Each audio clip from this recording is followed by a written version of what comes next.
Hello friends, कैसे आप सब। तो आज के इस वीडियो में हम पढ़ने वाले हैं Maharashtra state board 9th standard maths का पार्ट 2, जिसका फर्स्ट चैप्टर है बेसिक कंसेप्ट इन ज्योमेट्री।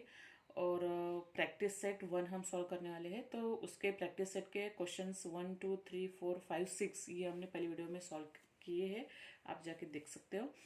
अभी इस वीडियो में हम क्वेश्चन नंबर 7 8 9 10 सॉल्व करेंगे। तो क्वेश्चन नंबर 7 है, right the following statements in conditional form. Conditional form में हमें लिखना है every rhombus is a square. तो इसको कंडीशनल फॉर्म मीन्स क्या, इफ देन के फॉर्म में, मतलब जिसमें कॉन्सिक्वेंट एंटीसीडेंट दोनों आते हैं। तो चलो देखते हैं इसको कैसे सॉल्व करते। तो every rhombus is a square, तो हम इसको लिखेंगे कैसे, if quadrilateral is a rhombus then it is a square. अगर एवरी रोम्बस, इन्होंने क्या दिया हुआ है, एवरी रोम्बस, हर एक रोम्बस स्क्वायर है, इसीलिए हमें पहले क्या लिखना पड़ेगा कि वो, हाँ, अगर वो रोम्बस है तो ही वो स्क्वायर होगा। ठीक है, इसलिए हमने ऐसे लिख लिया, if quadrilateral is a rhombus then it is a square. Next question है, angles in a linear pair are supplementary. Angles in a linear pair मतलब, अभी मैं थोड़ा छोटा सा डायग्राम निकाल देती हूँ। यहाँ पे अगर ये दोनों एंगल्स हो गए, ये लीनियर पेयर है, और supplementary, supplementary means their additions are 180 degree. So हम क्या लिखेंगे पहले, अगर वो लीनियर पेयर होंगे तो ही उनकी एडिशन क्या आएगी, या फिर वो क्या होंगे, सप्लीमेंट्री होंगे। तो हम क्या लिखेंगे, if angles are in a linear pair then they are supplementary. Got it. Next है अभी हमारा, a triangle is a figure form by 3 segments. Obviously 3 segment से ट्रायंगल फॉर्म होता है, ऐसा उनका कहना है। जैसे कि देखो, if a figure is a triangle, अगर वो फिगर अगर ट्रायंगल होगी, then it is form by 3 segment, then it is form by 3 segment. तो ये हो गया हमारा एंटीसीडेंट और ये हो गया हमारा कॉन्सिक्वेंट। ठीक है, तो फर्स्ट 7th क्वेश्चन हमने कवर कर लिया। 8th क्वेश्चन हमारा दिया हुआ है, right the converse of each of the following statement. अभी हमारा हमें उन्होंने कंडीशनल स्टेटमेंट दिया हुआ है, उसे हमारा सिर्फ हमें क्या करना है, उसका कन्वर्स लिखना है। जैसे कि देखो, if the sum of the measures of angles in a figure is 180 degree then the figure is a triangle. अगर एंगल्स, अगर एक फिगर के उनकी एडिशन अगर 180 डिग्री होती है, तो वो फिगर क्या होगी, वो ट्रायंगल होगी। तो हम उसका कन्वर्स कैसे लिखेंगे, पहले हम देखते हैं। ये एंटीसीडेंट दिया हुआ और ये देन के बाद का हमें क्या दिया, कॉन्सिक्वेंट। तो देन के बाद का जो कॉन्सिक्वेंट होता है वो हम क्या लिखेंगे, पहले वो फर्स्ट लिखेंगे, क्योंकि कन्वर्स में ऐसा ही होता है। तो इफ में क्या, फिर वो क्या आएगा, वो फर्स्ट में आएगा। तो हम लिखेंगे कैसे, if the figure is a triangle, if the figure is a triangle then the sum of the measures of angles in a figure is 180 degree. got it, बहुत इजी है। if का जो पार्ट है वो बाद में आएगा और then का पार्ट है वो फर्स्ट आएगा। ये ऐसे ही हमें लिखना है कन्वर्स में। तो चलो, सेकंड क्वेश्चन है हमारा, if the sum of the measures of two angles is 90 degree then they are complement of each other। दो एंगल्स का अगर एडिशन अगर 90 डिग्री है तो वो कॉम्प्लीमेंट रहते हैं, वो कॉम्प्लीमेंट्री ईच अदर। जैसे कि देखो, इफ का जो है वो है, ये बाद में आएगा, और देन का क्या है, they are complement of each other, ये फर्स्ट आएगा। तो लिखेंगे कैसे, if two angles are complement of each other then the sum of the measures of two angles is 90 degree. If का पार्ट बाद में आएगा, देन का पार्ट फर्स्ट आएगा। तो ऐसा ये इसका कन्वर्स होगा। नेक्स्ट देखते हैं, if the corresponding angles form by transversals of two lines are congruent then two lines are parallel. तो इसे हम कैसे सॉल्व करते हैं, चलो देखते हैं। एक मैं ना पेंसिल से ड्रॉ करके दिखा देती हूँ आपको।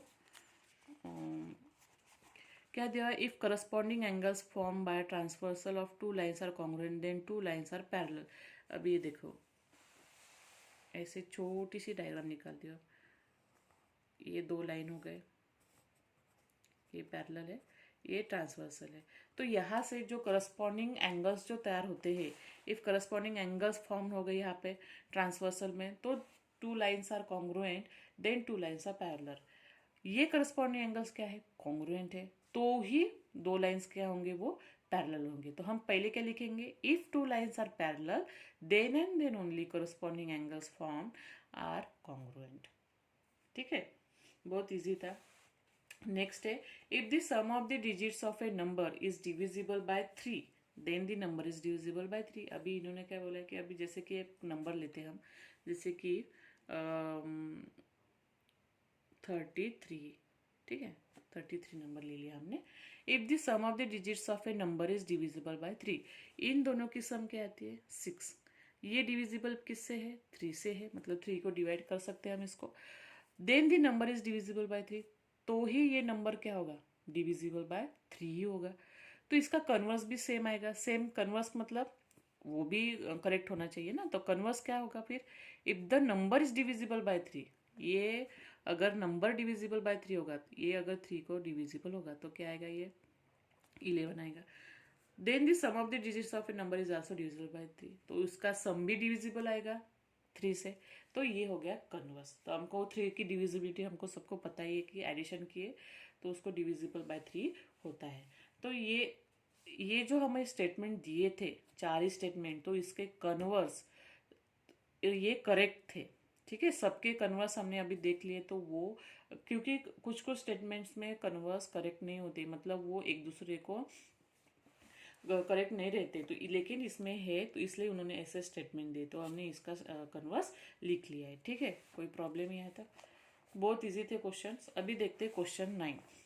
Right the antecedent and the consequent in the following statement. अभी हमें क्या लिखना है, एंटीसीडेंट पार्ट लिखना है और कॉन्सिक्वेंट पार्ट लिखना है। एंटीसीडेंट पार्ट मतलब जो पार्ट इफ को फॉलो करता है, ठीक है, जो पार्ट इफ को फॉलो करते हैं, जैसे कि if all sides of a triangle are congruent, तो इफ को फॉलो कौन सा स्टेटमेंट करता है, all sides of a triangle are congruent. Then its all angles are congruent, और देन को फॉलो कौन सा करता है, its all angles are congruent. ये क्या हो गया फिर, ये कॉन्सिक्वेंट हो गया, और ये हो गया हमारा एंटीसीडेंट। बस उतना ही लिखना है हमें, तो हमने वो ऐसे लिख लिया है। देखिए देखो, if all sides of a triangle are congruent, तो हम इसे लिखेंगे कैसे, ये वाला पार्ट हो गया हमारा एंटीसीडेंट। एंटीसीडेंट क्या हो गया, all sides of a triangle are congruent, और कॉन्सिक्वेंट क्या हो गया, all angles are congruent, its all angles are congruent, consequent, ठीक है। नेक्स्ट क्वेश्चन क्या होगा फिर हमें, सेम वैसे ही, the diagonals of a parallelogram bisect each other. अभी ये हमारा पैरेललोग्राम है, इसके डायगोनल्स क्या है, बाइसेक्ट ईच अदर, मतलब 90 डिग्री एक दूसरे को करते हैं, bisect each other, sorry 90 degree नहीं, बाइसेक्ट करते हैं। तो एंटीसीडेंट क्या हो गया हमारा, कि ये डायगोनल्स का जो है इसका सेंटेंस बाद में आ गया, डायगोनल्स बाइसेक्ट, लेकिन पहले क्या आता है हमारा, पैरेललोग्राम आता है। मीन्स व्हाट, अगर वो क्वाड्रिलेटरल पैरेललोग्राम होगा तो हम लिखेंगे क्या एंटीसीडेंट में, क्वाड्रिलेटरल इज ए पैरेललोग्राम, और कॉन्सिक्वेंट क्या आएगा फिर, डायगोनल्स बाइसेक्ट ईच अदर। अगर वो पैरेललोग्राम होगा तो ही उसके डायगोनल्स क्या होंगे, बाइसेक्ट होंगे, ठीक है। नेक्स्ट क्वेश्चन देखते हैं हमारा, question number 10, draw a label diagram showing information in each of the following statements and right the antecedent and consequent. हमें इस क्वेश्चन में हमें फिगर निकालनी है, मतलब फिगर ड्रॉ करनी है, और उसके बेसिस पे हमें एंटीसीडेंट और कॉन्सिक्वेंट लिखना है। बहुत ईजी है। तो पहला क्या है, two equilateral triangles are similar. अभी टू इक्विलैटरल ट्रायंगल्स मतलब ऑल साइड्स आर इक्वल और ऑल एंगल्स आर 60 डिग्री। ये जो है सब एंगल्स क्या होते हैं इक्विलैटरल ट्रायंगल के, 60 डिग्री होते हैं। अगर ये ABC ट्रायंगल हो गया और ये DEF हमने दो ट्रायंगल्स निकाले, दोनों इक्विलैटरल है, सबके साइड्स इक्वल है, तो वो इक्विलैटरल हो गया। अभी एंटीसीडेंट क्या होगा हमारा, two triangles are equilateral, two triangles are equilateral. Consequent क्या होगा फिर हमारा, दे आर सिमिलर। पहले हमें क्या दिया है, टू इक्विलैटरल ट्रायंगल्स और ये सिमिलर, तो ये हो गया हमारा एंटीसीडेंट और ये हो गया हमारा कॉन्सिक्वेंट। तो हम इसको लिखेंगे कैसे, एंटीसीडेंट में टू ट्रायंगल्स आर इक्विलैटरल, दो ट्रायंगल कैसे है, इक्विलैटरल है। तो हमने यहाँ पे दो फिगर ड्रॉ किए, जैसे कि ट्रायंगल ABC और ट्रायंगल DEF। तो लिखेंगे कैसे, triangle ABC and triangle DEF are equilateral. Consequent में क्या लिखेंगे, दे आर सिमिलर। सो क्या लिखेंगे, ट्रायंगल्स आर सिमिलर। तो दो ट्रायंगल्स कैसे हो गए, triangle ABC similar triangle PQR, तो ये सिमिलर के साइन हो गया। Got it. सेकंड क्वेश्चन की तरफ देखते हैं। सेकंड क्वेश्चन है, if angles in a linear pair are congruent then each of them is a right angle. अभी क्या बोला उन्होंने कि अगर एंगल्स लीनियर पेयर है, एंगल्स क्या है, लीनियर पेयर है, सॉरी लीनियर पेयर में कॉन्ग्रुएंट है, then each of them is a right angle. Linear pair में जो एंगल है अगर वो कॉन्ग्रुएंट है तो दे आर राइट एंगल। तो हमें पहले क्या निकालेंगे, linear pair angles in a linear pair are congruent. तो अभी हमने एक लाइन निकाली, और एक ये उन्होंने क्या बोला था, राइट एंगल है, तो हमने क्या दिखाया है, परपेंडिकुलर दिखाया। तो ठीक है, ये बी सी, तो ये दोनों एंगल क्या हो गए, लीनियर पेयर हो गए, जैसे कि बी डी सी और ए बी सी, ये दोनों क्या हो गए, एंगल्स हो गए विच आर लीनियर पेयर। तो ये दोनों क्या है, कॉन्ग्रुएंट है हमें, क्योंकि if angles in a linear pair are congruent, तो ये इफ को फॉलो करता है, तो ये क्या हो गया हमारा, एंटीसीडेंट हो गया। तो हमने एंटीसीडेंट में लिख लिया, angles in a linear pair are congruent. तो कौन से होंगे, angle A B C congruent to angle D B C या फिर सी बी डी। हमने लिख लिया angle A B C congruent to angle C B D. Then को फॉलो कौन सा करता है sentence, each of them is a right angle. हर एक एंगल क्या है इसमें, 90 डिग्री है। Right angles means what, 90 degree. Each of angle is right angle, that is 90 degree. तो 90 डिग्री है, दोनों 90 डिग्री है, तो दोनों इक्वल होंगे। Angle A B C equals to angle C B D is equals to 90 degree. Okay, तो हमने ये कॉन्सिक्वेंट एंटीसीडेंट कॉन्सिक्वेंट लिख लिया।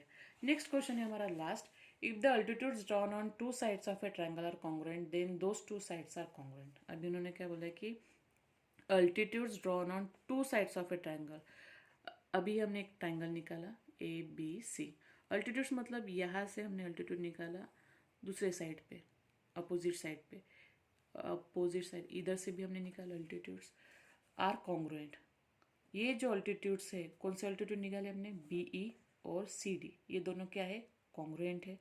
Then those two sides are congruent, कौन से साइड पे निकाले, एक ए सी पे निकाला और ये एक ए बी पे निकाला। तो ये दोनों साइड्स क्या हो गए, ये दोनों साइड्स भी क्या हो गए, फिर कॉन्ग्रुएंट हो गए। तो ये हमें लिखना है एक एंटीसीडेंट में और कॉन्सिक्वेंट में।